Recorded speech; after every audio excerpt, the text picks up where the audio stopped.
Welcome to our channel. Today we how to download Airtable as a CRM for customer tracking. Detailed guide step by step clearly. To download Airtable for customer tracking, start by opening your preferred web browser.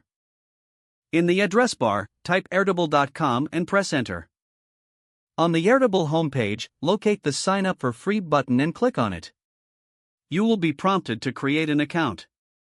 You can sign up using your email address or connect with Google or Apple. If you choose to use your email, fill in the required fields and create a password. Once you've completed the registration, check your email for a verification link. Click the link to confirm your account and return to the Airtable webpage. After verification, log in with your credentials. Once logged in, you will be directed to the Airtable dashboard. To start organizing your customer data, click on Add a Base to create a new database.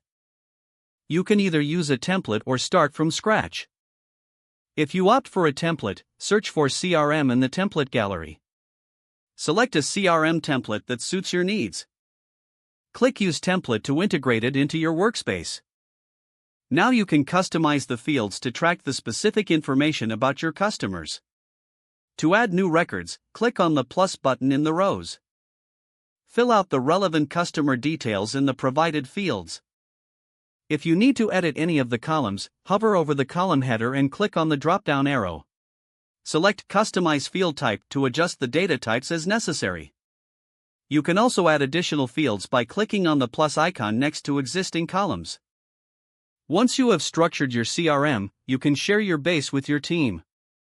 To do this, click on Share in the upper right corner.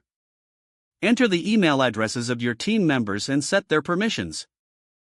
Finally, explore the various views like Grid View, Calendar View, or Kanban View to visualize your data effectively.